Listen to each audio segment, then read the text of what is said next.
네, 여러분 안녕하세요. 김기웅 토마입니다. 향신기도와 관상기도를 통해서 하나님께 더욱 나아가고 또 사랑에 성장하기 위해서 기도하시는 여러분들에게 자그마한 도움이라도 되어드리기 위해서 이 강의 준비했습니다.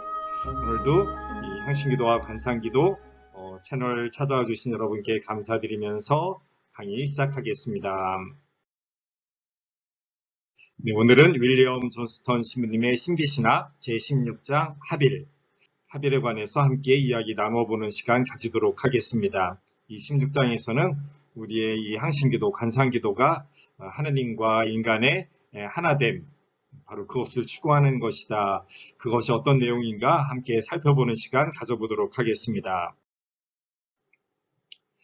먼저 윌리엄 존스턴 신부님께서는 이렇게 이야기를 하십니다.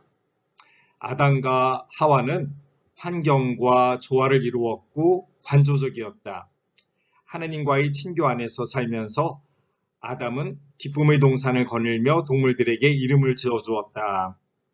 먼저 창세기 제일 처음에 나오는 이야기들을 통해서 하나님께서 세상을 창조하셨을 때 하느님이 아담을 부르시죠. 아담아 너 어디 있느냐라고 하면서 함께 동산을 걸면서 이야기를 나누는 하느님과 하나가 되어서 살아갔고 또 동시에 모든 동물들과도 일치된 관계에서 평화롭게 행복하게 살아가는 그런 하나의 생활이었다라고 하는 것을 이야기를 합니다. 그러나 그와 아내는 은총을 잃고 그들을 하느님에게서 서로에게서 하느님인 대제에게서 분리시키는 가혹한 이원론에 빠졌다. 인간이 하느님의 말씀을 듣지 않고 하느님의 말씀에 반대되는 모습을 가지게 되면서 하느님과 인간 사이의 일치가 깨어지게 되었죠. 그리고 인간 측면에서의 귀책 사유가 있습니다. 그리고 이어서 이 세상에서 살아가기 위해서 모진 고생을 해야 되고 또 피조물인 그 뱀과의 관계로 이렇게 표현이 되지만 서로 밟고 밟히려고 하는 그런 이원론에 빠지게 되었다라고 하면서 본래 하느님과 하나였던 인간이 하느님과의 그 일치가 깨어진 상태가 되었다. 그러니 다시 그 일치를 회복해야 된다라고 하는 그런 이야기들을 합니다. 윌리엄 존스턴 신부님 그래서 이렇게 이야기를 합니다. 하와의 불쌍한 자녀인 우리는 그 죄를 물려받았다. 신비적 행로는 하빌로 돌아가는 것이다. 우리의 신비기도, 이 신비기도가 바로 이뤘던 하나님과의 하나가 됨, 이것이 우리의 목표이다. 하나님과의 하빌, 모든 인간과의 하빌, 우주와의 하빌, 우리 자신 안에서의 하빌로 돌아가는 것이다. 그러나 그것은 얼마나 큰 투쟁인가. 이 여정은 하나님의 은총 없이는 결코 가능하지 않다. 하나님과 하나가 된다라고 하는 것, 사실은 모든 종교, 모든 이상주의자들, 그들의 목표라고 이렇게 할 수가 있을 것입니다. 그것이 쉽지가 않죠. 네. 하지만 그럼에도 불구하고 하나님께서는 우리를 끊임없이 당신 곁으로 당신과 하나됨으로 우리를 초대하신다. 우리에게 그럴 수 있는 힘을 은총을 주실 것이다 라고 하는 희망을 가지고 우리가 기도한다라고 이렇게 이해할 수가 있을 겁니다. 네, 예수님께서 나인이라는 동네에 가셔서 죽었던 어린 소년을 살리는 이야기가 나옵니다. 과부의 아이. 그때 그 모습을 보고 사람들이 깜짝 놀라면서 이렇게 이야기를 합니다. 사람들은 하느님을 찬양하며 하느님께서 당신 백성을 찾아오셨다 하고 말하였다. 사람들이 인간 예수님, 그 예수님이 하신 일, 죽었던 아이를 다시 살리는 그 일을 보면서 사람들이 보았던 것입니다. 예수님 뒤편에 바로 하느님이다. 하느님이 계시다. 바로 저 사람을 통해서 우리는 지금 하느님을 보고 있다라고 하는 이러한 말을 했던 것이죠. 하느님께서 그래서 당신 백성을 찾아오셨다. 예수님을 보면서 이렇게 말씀을 하십니다. 한 인간 예수가 사람들에 의해서 하느님과 같은 분으로 그렇게 고백되고 있는 것이죠. 예수님의 여러 기적들, 예수님의 여러 말씀들은 사람들에게 바로 이러한 것을 가능하게 하였습니다. 한 인간을 통해서 하느님을 바라볼 수 있게, 한 인간이 바로 하느님을 대신한다라고 하는 것, 이것을 사람들이 깨달았던 것입니다. 그래서 예수님께서 사람들에게 이렇게 이야기를 하죠. 나를 보았으면 곧 아버지를 본 것이다. 나를 보았으면 곧 아버지를 본 것이다. 그리고 더 나아가서 아버지와 나는 하나이다 라고 하는 말씀까지 합니다. 아버지와 나는 하나이다. 사실은 이것이 우리 인간의 궁극적인 인생의 목표라고 그렇게 이야기할 수가 있겠죠. 인간이 이성을 가지고 이 세상을 살아가면서 나 인간이라고 하는 것, 나는 도대체 무엇인가, 나는 무엇을 위해서 사는가라고 하는 그 질문을 그 옛날부터 지금까지 가지고 있고 모든 사람들이 이 질문을 늘 마음에 품고서 삶을 살아갑니다. 그런데 거기에 대한 답, 그것이 바로 하나님과 하나가 되는 것, 내가 하나님과 하나이다라고 하는 것을 깨달으면서 하나님과 하나의 모습으로 사는 것, 이것이 우리 인생의 마지막 목표이다라고 하는 것을 많은 사람들이 깨닫고 이렇게 이야기를 하죠. 예수님도 바로 그것을 이야기를 합니다. 아버지와 나는 하나이다. 그런데 아버지와 나는 하나이다라고 하는 것이 예수님에게서 이루어지는 고백, 예수님에게서 끝나는 것이 아니라 우리 모두도 똑같은 고백을 하도록 초대받았다라고 하는 것, 우리가 이것을 기억하고 생각을 하게 됩니다. 그래서 예수님이 이렇게 표현하시죠. 그날 너희는 내가 아버지 안에 있고 또 너희가 내 안에 있으며 내가 너희 안에 있음을 깨닫게 될 것이다. 예수님께서 아버지와 하나여서 그 안에 있을 뿐만이 아니라 너희도, 우리도 예수님과 하나가 되어서, 그래서 예수님이 아버지와 하나인 것처럼 우리도 예수님과 하나가 되어서 아버지와도 하나가 될 수 있다. 그래서 내가 너희 안에 있음을 깨닫게 될 것이다. 그분, 하나님과 똑같으신 바로 그분, 하나님이 바로 동시에 우리 안에 계시다. 그러니까 곧 하나님과 내가 하나가 될 수 있는 그 자리로 예수님과 마찬가지로 우리도 초대받았다라고 하는 것, 그리고 이 초대를 우리에게 다시 하고 계신 것이죠. 우리가 목표로 하는 것은 하나님 안에서의 변형, 하나님과 영혼의 합일이다. 십자가의 성료와는 그래서 이렇게 표현을 하는 것입니다. 우리 신앙인 영성의 궁극적인 목표는 바로 하나님 안에서 피조물 인간이 변화되어서 하나님과 하나가 되는 것, 바로 이것이 우리의 목표이다라고 하는 것을 십자가의 성묘안이 아주 정확하게 이렇게 표현을 했습니다. 그러면서 하나님과의 합일은 사랑을 통한 합일이고 사랑의 여정으로 맺는 결실이다.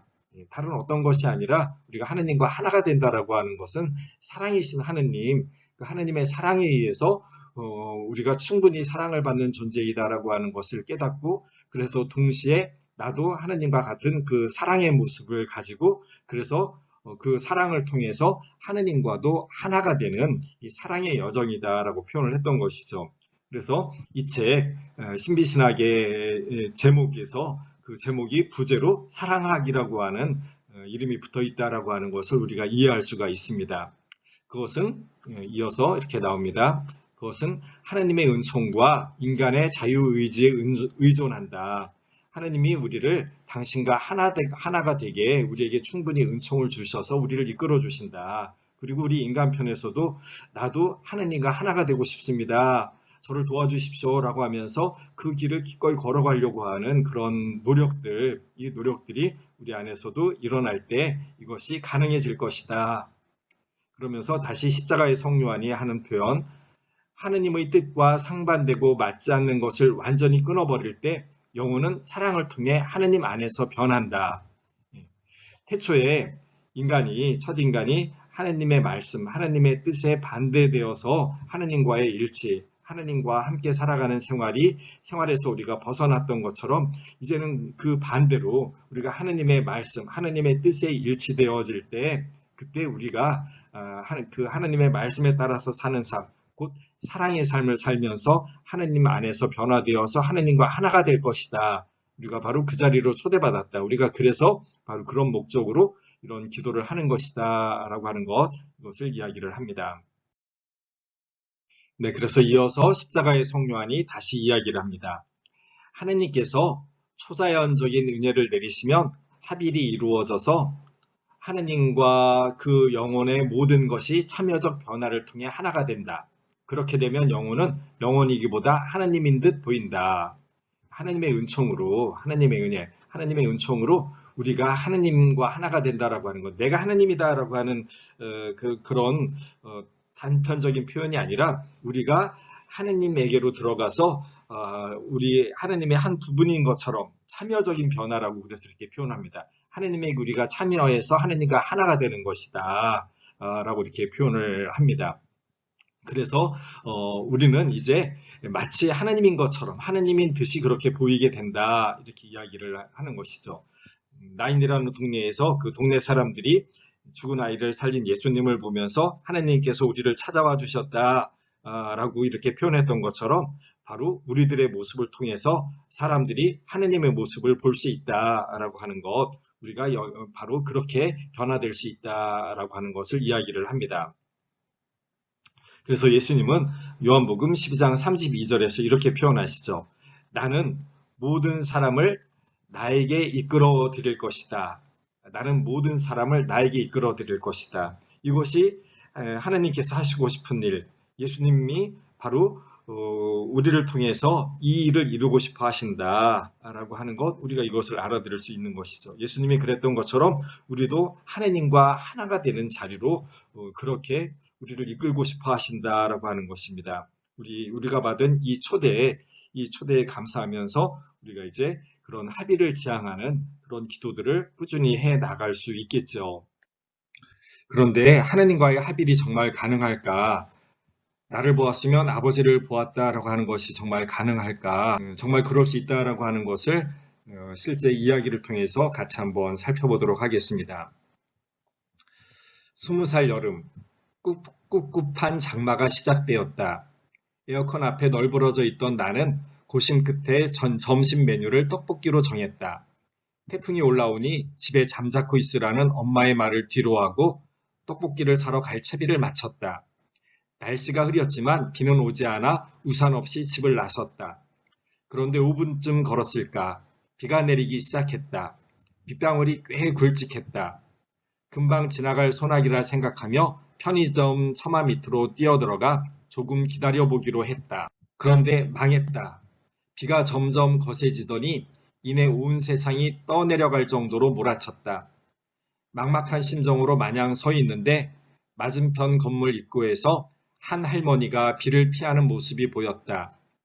빗줄기에 가려 얼굴이 자세히 보이지는 않았지만 이미 비에 젖어 많이 지친 것 같았다. 10분이 지나도 그칠 줄 모르는 비에 나는 휴대폰과 지갑을 주머니에 쑤셔 넣었다. 후, 숨을 한번 크게 내쉬며 마음의 준비를 단단히 한 뒤 집으로 냅다 달렸다. 안 들어오고 뭐하냐? 동생의 물음에 생각해보니까 떡볶이가 너무 먹고 싶어서 안 되겠어 하고 소리치며 낡은 접이식 우산과 비닐 우산을 챙겨 밖으로 나왔다. 우산살 하나가 부러진 우산을 쓰고 달려가니 할머니가 여전히 거기 계셨다. 내가 비닐 우산을 건네자 할머니는 괜찮다며 어쩔 줄 몰라 했다. 집에 남는 우산이 있어서 가져왔어요. 할머니와 걸음을 맞춰 몇 발자국 걸었을까. 점차 약해지던 비가 순식간에 그쳤다. 비가 그쳤네요. 나는 우산 밖으로 손바닥을 내밀고 말했다. 작게 한숨을 쉬며 하늘을 원망스럽게 바라보자 할머니가 웃으며 말했다. 비를 피하기 위해서 처마 밑에서 기다리던 이 할머니의 모습을 보고 이 글을 쓴 친구는 집에 가서 그냥 편히 있을 수도 있었는데 다시 우산을 가지고 와서 할머니에게 건네줍니다. 그런데 그 우산이 금방 소용이 없게 되었죠. 비가 그치면서. 아쉬워하는 이 모습을 보면서 할머니가 웃으며 말했습니다. 뭐라고 말했을까요? 놀랍습니다. 얘야, 내가 하늘이다. 얘야, 내가 하늘이다. 이 할머니가 비를 맞고 비를 피하고 있는 이 할머니를 위해서 우산을 가져오죠. 그 모습을 보고서 이 할머니는 이 아가씨에게서 하늘을 보았다라고 그렇게 표현합니다. 나인이라고 하는 동네에서 사람들이 예수님의 얼굴을 바라보면서 하나님께서 우리를 찾아와 주셨다라고 하는 것과 똑같은 상황이죠. 그 말을 듣는 순간 마음에 왈칵 파도가 쳤다. 비에 젖어 뛰어다닌 시간이 다 지워지는 듯했다. 오늘은 왜 이렇게 운이 없을까 하며 신세나 한탄했을 하루를 그 말이 바꾸어 놓았다. 지금도 비가 억수같이 오는 날이면 할머니가 해준 말이 떠오르면서 왠지 모르게 힘이 난다. 할머니를 다시 만나면 꼭 말하고 싶다. 고맙다고. 덕분에 이렇게 무너지지 않고 살아가고 있다고. 전 이야기 무척 감동적이었는데요. 마지막에서 이 아가씨가 표현하는 것, 무너지지 않고 살아가고 있다. 어떻게 무너지는 것일까요? 우리는 태초에 첫인간 아담과 하하가 자기 이익에 나에게 이것이 도움이 될까 먹음직스럽구나 라고 하는 자기만을 바라보는 바로 그 모습에서 죄가 생기고 하느님과의 합일이 깨어지게 되죠.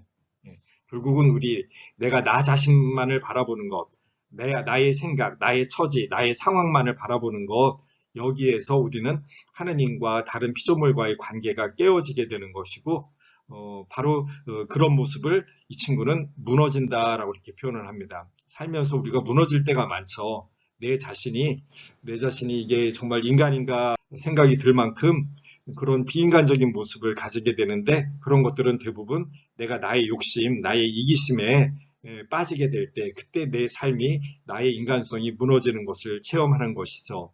그런데 이 아가씨가 이 상황에서 정반대의 모습을 가졌던 것이죠.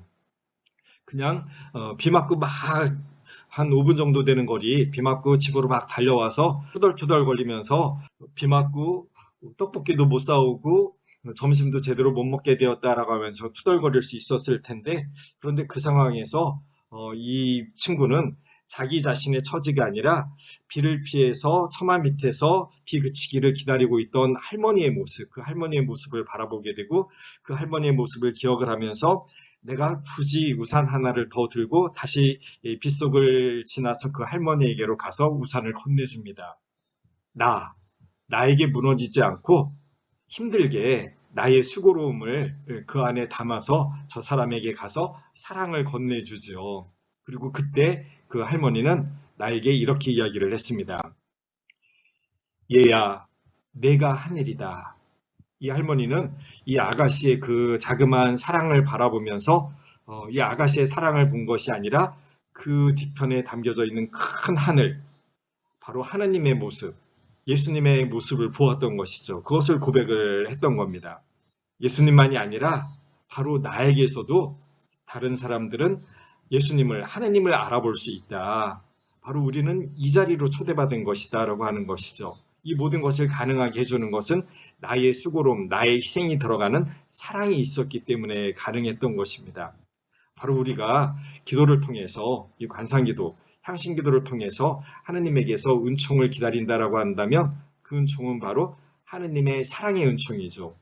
그 하느님의 사랑의 은총이 내 안에 쌓여서 나도 다른 이들을 기꺼이 사랑할 수 있는 예수님처럼 그렇게 다른 이를 살릴 수 있는 바로 조금 전에 제가 예를 들었던 이 이야기에서처럼 나의 수고로움을 감수해내고서 나의 비맞는 희생을 감수하고서 저 사람에게 이 사랑을 표현할 수 있는 것 바로 그런 은총을 우리가 끊임없이 기다리는 것이고 어느 순간에 나도 모르게 내 안에서 성령에 의해서 자연스럽게 그 사랑이 나올 때 다른 사람은 바로 인간 나를 통해서 보이지 않는 하느님의 얼굴, 하느님의 모습을 알아볼 수 있다. 이럴 때 우리가 인간과 하느님이 하나가 된다라고 표현할 수 있다. 예수님이 이야기하셨던 아버지와 나는 하나이다라고 하는 것이 바로 이런 사랑을 통해서 우리에게서도 가능하다라고 하는 것, 이것을 우리에게 들려줍니다. 바로 이런 지향을 가지고 우리가 끊임없이 기도할 수 있으면 좋겠습니다.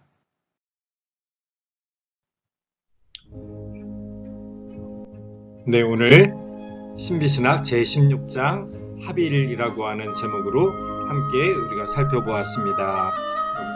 꾸준히 기도하시면서 하나님과의 합일에 함께 나아갈 수 있는 희망을 가지고 기도하실 수 있으면 좋겠습니다. 여러분 감사합니다. 다음 시간에 또 뵙겠습니다.